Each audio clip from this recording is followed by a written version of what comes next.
bien, gracias Denise. Así es, nosotras en Entre Ellas pues queremos destacar a aquellas mujeres dominicanas con un papel protagónico en lo que es nuestra historia, la historia de nuestro país. Pero en estos momentos tenemos a un invitado muy especial que viene a hablarnos de un tema legal bastante importante, del cual muchas veces no tenemos conocimiento. Tenemos con nosotros al abogado Edison Joel Peña, quien viene a hablarnos sobre retención de menores de forma ilegal por uno de los padres. Bienvenido Edison, feliz año. Gracias. Feliz año a ustedes también. Gracias. Al país en sentido general. Para mí es un placer estar nuevamente con ustedes. Usted sabe, Edison, que muchas veces sabemos que se ha dado mucho esta situación de retención de menores de forma ilegal de parte de uno de los padres, pero no conocemos realmente cuáles son las consecuencias y a qué nos referimos cuando hablamos de retención ilegal de menores. Sí, sería bueno explicarle a la sociedad dominicana que la retención ilegal está planteada en la normativa dominicana, en la ley 136, que se refiere a todos los aspectos que tienen que ver con los niños, niñas y adolescentes. La retención o traslado ilegal no es otra cosa más que la retención, valga la redundancia, ¿verdad?, por parte de la persona que tenga la guarda de un menor de edad que se encuentre en una residencia habitual. Es decir, si el menor se encuentra habitualmente residiendo en un lugar bajo la custodia o guarda de uno de los padres, por ejemplo, y el otro pues lo traslada o llevándolo de vacaciones lo retiene en ese lugar de forma que no pueda estar en el lugar habitual, en violación a la guarda que podía ser separada o conjunta, es decir, es probable que la guarda lo tengan ambos padres o que lo tenga un solo de ellos. Eso quería que hiciéramos esa aclaración, porque estamos hablando de dos personas que están separadas en un proceso de divorcio. Normalmente, cuando se da esta situación, que es el padre quien se va de la casa, la madre se queda en la casa con los niños y el padre, aún sin un acuerdo legal establecido, pues obtiene visitas los fines de semana. Si este padre en este fin de semana decide quedarse con el niño más tiempo del que ya ha acordado previamente con la madre, aún esto no haya sido establecido legalmente, porque todavía es un proceso que quizás no ha sido llevado a los tribunales, ¿esto entra dentro de la categoría que estamos mencionando? Sí, claro que sí, porque lo relativo a la guarda no tiene que ser necesariamente la declaratoria de un tribunal al respecto. Es decir, por ejemplo, el convenio de aspectos de retención o sustracción internacional de menores, este convenio, que es un convenio que básicamente es un referente en la materia, establece que esta guarda a la que se refiere con relación a al traslado o retención de un menor debe ser efectiva. Cuando me refiero a una guarda efectiva es que probablemente un tribunal no haya declarado la guarda en favor de uno de los padres, pero si efectivamente el niño menor se encuentra en el hogar de la madre, con su madre, a propósito de un proceso de divorcio, independientemente de que no haya una solución judicial que le diga a la madre que usted tiene la custodia de manera definitiva, en este caso hay una infracción a la guarda efectiva. En ese sentido, entonces, sí estamos en presencia de un traslado ilegal. En este caso, un traslado porque él lo trasladó del lugar habitual, que era la madre, a otro lugar de visita y lo retuvo entonces en ese lugar. Yo, a través de los medios de comunicación, y creo que también mis compañeras y la gente que también nos ve a través de la señal de nuestro canal, hemos visto casos de personas, en este caso específico de un padre que se llevó a su niño incluso para otro país. A nivel legal, ¿cuáles serían las consecuencias para alguien que comete este tipo de infracción? Fíjate, el artículo 110 de la ley 136 prevé que la retención o traslado no necesariamente tiene que ser en un lugar de la nación dominicana, es decir, puede ser también a otro país, pero incluso este mismo convenio que está firmado por varios países contemplan también que de otro país puedan traer a un niño a la República Dominicana, trasladarlo aquí y retenerlo aquí. En ambos casos estamos en presencia de la infracción que estamos señalando sobre retención o traslado de menores. Pero yo en este caso es internacional. Exacto. El hecho de que sea internacional lo hace mayor la infracción y por tanto tendría una consecuencia de más peso legal. Fíjate, lo que procura en principio, la denuncia con relación a la retención o traslado de un menor es la restitución del menor. Es decir, lo que procura es la restitución porque hay una situación. Debe existir convenios internacionales entre dos países para que un país pueda facilitarle al otro que se traslade nuevamente a un menor a su residencia habitual. Y ese convenio existe. Fue hecho en el 1980, aunque en el 1989 en La Haya, reunidos los países de habla hispana, pudieron confirmar este convenio. Y en efecto hay un procedimiento establecido, que el CONANI, por ejemplo, es la institución dominicana designada a tales fines de poder viabilizar la diligencia para que esta menor o los casos que se puedan ver en República Dominicana se puedan tramitar a través de esta institución que va a hacer la solicitud al país donde se encuentre el menor. Es decir, que sí hay un procedimiento establecido muy interesante en ese convenio. ¿Y si es la madre? Si es la madre que tiene la guarda y decide trasladarse a otro lugar de residencia, lo hace de manera ilegal sin el consentimiento del padre, cuando existe quizás ya una sentencia de custodia compartida o aún sin existir, ¿estamos ante el mismo caso? Claro que sí. Es decir, en este caso la igualdad existe. Puede ser que probablemente la madre tenga la custodia o puede ser que la custodia sea compartida. Si es compartida y es la madre que traslada o retiene al menor, entonces en este caso estamos en presencia de una retención ilegal o traslado, sin importar que sea la madre que lo haya hecho. ¿Son frecuentes estos casos aquí en República Dominicana? Sí, son frecuentes los casos, lo que pasa es que las personas no acceden a la justicia. Porque yo estaba leyendo en internet una situación que se le dio a una señora, el esposo, o sea, el ex esposo quería que ella volviera con él y tomó al niño, se lo llevó y hasta que ella no tomara la decisión de regresar con él nuevamente, pues él no le quería devolver al niño. Sí, en la práctica esto se presta a muchas cosas, pero la realidad es que las personas no conocen que tienen el derecho de acudir a la justicia y de reclamar la restitución del menor.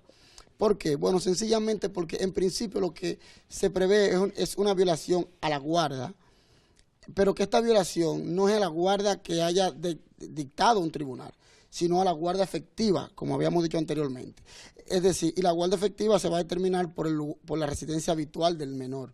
Si el menor vive en un lugar donde tiene sus principales intereses, colegio, asiste a los clubes, por ejemplo, ¿verdad? Va a algunos cursos especiales, tienes amigos allí.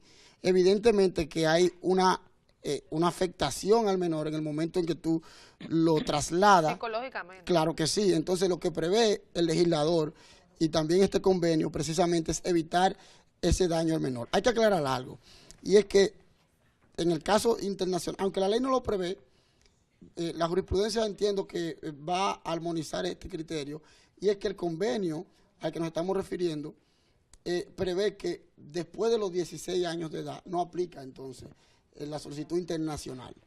En este caso la ley no establece nada, pero imagino que la jurisprudencia buscará un balance en ese sentido. Pero podría ser esta persona, qué sé yo, se le podría decir que esto es un secuestro, podría ser incluso presentado ante tribunales como que ha secuestrado a ese niño, aún sea el padre o la madre. Lo que pasa es que el secuestro tiene otras connotaciones de tipo penal. Es decir, para el secuestro nosotros tendríamos que, primero, acordemos que en la guarda el padre no niega la posesión del menor, o sea, no niega que tiene el menor en su posesión, dice, sí, es mi hijo y lo tengo conmigo porque es mi hijo. Entonces, atendiendo a ese derecho paternar o maternar, en cualquiera de ambos casos, el padre establece que sí, que tiene el menor, y lo único que está peleando es el derecho de que el menor crezca a su lado. En el caso del secuestro tiene otras connotaciones de tipo penal, que probablemente un programa entero no diera para poder explicarlo, pero pudiera aplicarse, por ejemplo, que haya un interés económico, que el padre no demuestre que él lo tenga en su calidad de padre, sino que procure, por ejemplo, con un abuelo, con alguien, que se le entregue una cantidad de dinero. Si tiene no que darse otras condiciones para que... Eso quiero saber. En base, dices, Edison, que aquí no se tiende a denunciar este tipo de situaciones, pero en base a las denuncias que se han hecho, ¿cuáles son las principales razones por las cuales un familiar, una madre o un padre retienen a un niño? Lo primero es desconocimiento. Es decir, el padre entiende que tiene derecho tanto como la madre para tener el niño o la niña, y cuando se lleva el niño desconoce la ley, desconoce que está violando una guarda compartida. y que para poder retener o trasladar al niño necesita que un tribunal le autorice a esos fines. Entonces, normalmente el padre que retiene un niño cree que tiene el derecho absoluto y soberano sobre el menor de edad, cuando no es cierto. Entonces, yo creo que debe existir una campaña de concientización también a la sociedad, de explicarle que en casos de menores de edad, el derecho en principio es compartido entre ambos padres, a menos que, ¿verdad?, exista ya una resolución judicial que lo establezca. Esto en primer término. Pero hay varias razones. También hay razones de tipo pasional, por ejemplo. A veces, lamentablemente, hay personas que utilizan los niños como instrumentos para fines pasionales con relación a una como pareja. lo que mencionamos. Claro. Como las que mencionamos anteriormente. Entonces, son múltiples las razones por las que se prestan a este tipo de asuntos. Pero la realidad es que el desconocimiento es lo principal. Y yo aplaudo a este programa que haya traído este tema, porque yo creo que la sociedad debe enterarse de que existe un procedimiento, de que la persona que se ve afectada puede acudir a la justicia, de que el CONANI es una institución que está ahí para defender los derechos de la persona que se siente lesionada en tal sentido, y los tribunales también están ahí a su disposición, el Tribunal de Niños, Niñas y Adolescentes. Incluso hay padres, sobre todo, que entienden que como la madre probablemente sale mucho en las noches, no le da el cuidado adecuado a sus hijos, ellos tienen el derecho de un día que les toque llevárselo y no devolverlos. Pero eso tiene solución ante un tribunal. Claro que sí. Porque Incluso, Tú puedes demostrar que esa persona no es apta para el cuidado de un niño. claro que sí, pero indiscutiblemente tiene que esperar la decisión del tribunal. Proceder de otra forma. A menos que haya un riesgo real en cuanto al niño, que advirtiéndolo a las autoridades tomen medidas en ese sentido. Yo estuve viendo un caso muy reciente en los Estados Unidos de un niño que fue asesinado por sus padres, o sea, llevado a nivel de maltrato tal, y ya había sido reportado en diferentes ocasiones, y los trabajadores sociales no habían supuestamente visto este maltrato, hasta que llegó finalmente el triste desenlace de esa pobre criatura apenas con 9 años. En estos casos, cuando se presenta aquí, porque lo hemos visto aquí, lamentablemente, hemos visto padres que se van de fiesta ambos y dejan a sus niños encerrados con un riesgo real. ¿El CONANI podría intervenir en ese sentido hasta que pueda un tribunal determinar que su padre es la persona adecuada para quedarse en la custodia del menor? Fíjate, cualquier persona puede denunciar esta situación. Y evidentemente el Ministerio Público Especializado a sus fines debe abrir una investigación. El CONANI, en este caso, es una institución que se va a encargar, por ejemplo, de ser necesario, de poder retener al menor de edad hasta tanto se pueda investigar, en caso de que la investigación que se esté realizando sea sobre un tipo penal que ocasione un riesgo para el menor. Por ejemplo, hay otros casos relativos a la violación. Se acusa a un padre de que probablemente haya violado a su niña por un comentario, por ejemplo, que haya hecho la niña en el colegio. Mira, mi padre me tocó, cuestiones que lamentablemente se ven en este país. En este tipo de asuntos, el Ministerio Público, a lo que realiza la investigación, puede retener el menor en CONANI. Del área de peligro. Exactamente, para evitar, porque si es cierto, primero puede influenciar sobre el menor, claro, a los fines de evitar que su declaración sea lo más efectiva. Evidentemente aquí hay buenos profesionales que pueden extraer del menor la realidad, o lo más cercano a la realidad, ¿verdad? Y en este caso el Ministerio Público puede proveerse de esos medios, y el CONANI es una institución que está precisamente a la disposición de esos fines.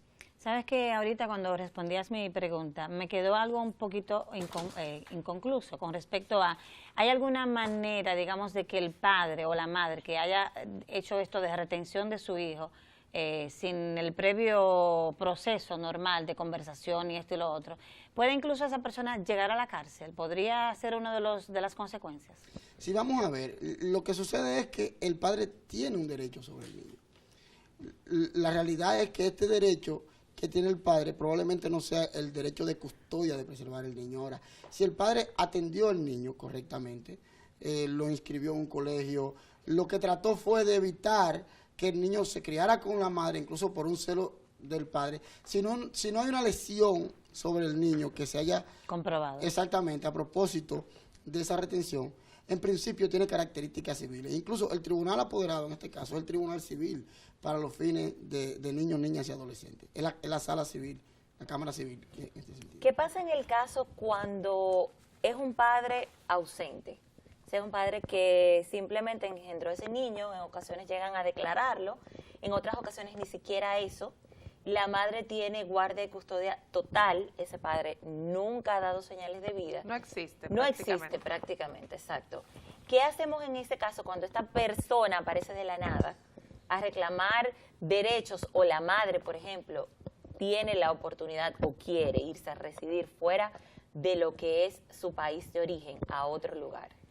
Bueno, vamos a ver. Con relación al derecho que tiene el padre de reclamar, probablemente en el caso que nos estás planteando, yo creo que la suerte que podría tener en un tribunal a propósito de su ausencia es muy remota. Pero de que puede y tiene acceso a acudir a la justicia a propósito, no necesariamente de tener la guarda del niño, porque efectivamente ya la guarda la tiene la madre. Claro. Y aunque no haya un tribunal que le haya declarado la guarda, el hecho, por ejemplo, de que no esté declarado a nombre de él, o a un escándalo de que él no esté presente en el momento de la crianza del niño, en este caso, la guarda efectiva la tiene la madre, así que él no pudiera reclamar ninguna retención. Por el contrario, él pudiera ser, de alguna manera, culpable de una retención en caso de que la realice, porque no tiene ningún derecho. Ahora, en el caso del permiso que pueda tener la madre para poder trasladar al niño, evidentemente va a depender del caso en cuestión. Si el niño está declarado por el padre, obviamente va a tener una situación, y es que él no va a presumir, el Estado en principio, que la guarda no es compartida, a menos que tú demuestres que efectivamente, aunque esté declarado a nombre de ambos padres, la guarda es compartida. Es personal de la madre. Si tú demuestras mediante un documento que la guarda le pertenece exclusivamente a la madre, ella no tendrá ningún inconveniente con trasladar al niño fuera del país.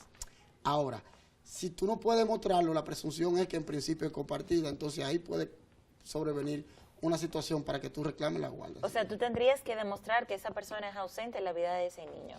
Y realmente, si no existe ninguna documentación. Porque realmente la falta está en que debió hacerlo desde el momento de la ausencia, no esperar tener que viajar del país para hacerlo. Se tendría que reportarlo.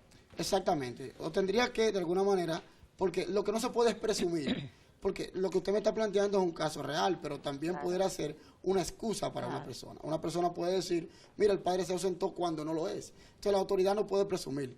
La autoridad tiene que demostrarle realmente quién efectivamente tiene la guarda. Y en el caso que Yumilka nos plantea, bueno, podemos decir que ya tenemos las pruebas necesarias para reconocer de que el padre sí estaba ausente. Pues entonces en este caso se abriría otro proceso en el caso de la manutención también. Claro que sí. Sí, el padre tiene la obligación de colaborar con la manutención del menor. Hay muchos que prefieren incluso firmar esa custodia total para evitarse eso, claro, porque imagínate si tú vuelves para atrás, claro, un niño de 10 años se lo lleva que lo trajo. Un cálculo fuerte. Por supuesto. Eso estaría muy bien que las mujeres lo tomen en cuenta y que no lo dejen pasar por algo. Queremos agradecerle a nuestro abogado, Edison Joel Peña. Estos temas me encantan. Claro que sí, porque es bueno que la gente esté informada y que tenga muchas aclaraciones respecto de cosas que en muchísimas ocasiones pues desconocemos. Claro. El placer es mío realmente. Para comunicarse con usted, 809-258-2448 y 809-508-6286. En las redes sociales, ¿verdad? En las redes sociales también. Así mismo con tu nombre. Edison Joel. Perfecto. Bueno, ustedes amigos, invitarles a que nos sintonicen mañana porque ya lamentablemente nuestro programa se acabó. Tenemos que decir adiós hasta mañana cuando nos reencontraremos nueva vez a través de 4RD.